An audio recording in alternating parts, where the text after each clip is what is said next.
Welcome back. Out at CNN, media correspondent Brian Stelter to leave the network as it cancels his Sunday show, Reliable Sources. This is just the first major programming casualty under new network boss Chris Licht. Joining me now, Joe Concha, the Hill columnist and Fox Business contributor. Joe, always great to see you. Can't wait to get your take on this. But so many people saying, listen, when Zucker was out, the party's over, the cronies got to go too. That's precisely right.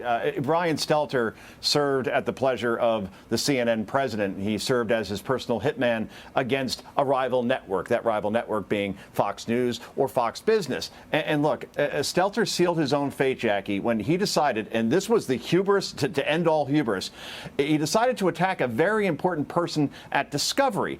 What's Discovery? Discovery is the company that took over CNN. Here's what Stelter had to say in February, quote, "The people who say the Zucker era CNN was lacking in real journalism clearly were not watching CNN directly, and I'm including John Malone in this." Who's John Malone? He's Discovery's largest shareholder. He just publicly went after basically somebody who's going to be very important in his new orbit. So once he did that, it was almost as if he was begging to be shown the door. And eventually here on a quiet day in August, he is now out the door and probably has some options, however, Jackie, as far as where he can go next. Yeah, maybe he does, maybe he doesn't. Maybe he writes a book.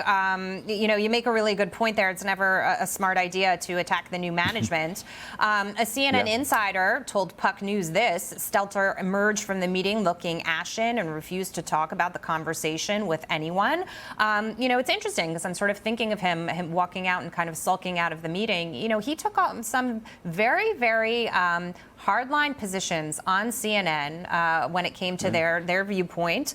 And I saw him towards the end starting to try to turn it around, if you will, on the Hunter Biden laptop story, finally acknowledging that the laptop was real, finally acknowledging that there was an issue here. And it seemed like, maybe it was too little too late, but that he started to realize he better toe more of a center line. I don't know. What do you think?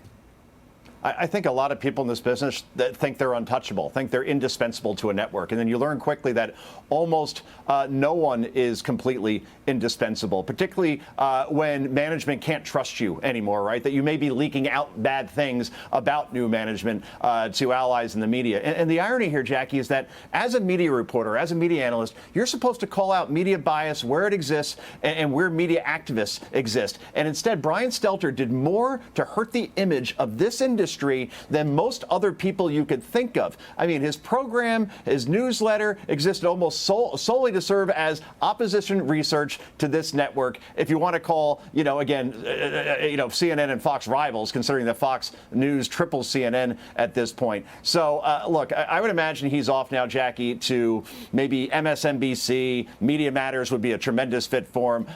New York Times, where he used to work, which he never criticized because he wanted to keep that door open just in case. Because those partisan and condescending institutions, they would be perfect fits for one Brian Stelter, Jackie. And the irony of the title of his show, Reliable Sources, it just makes me kind of chuckle there. But we also saw Jeffrey Toobin resign finally. And so I'm wondering if the new CEO is not, behind the scenes basically saying, we need to clean up our act here. We need to clean up the network. I'm putting my name on this. Yeah. And, you've already seen far less of that breaking news banner across our programming. The CEO said this: the tenor of our voice holistically has to reflect that, and there have been so many who said, Zucker took CNN off the rails. CNN was supposed to be more of a BBC style news network that gave you the news and gave it straight up. But I mean, they did not do that under his tenure.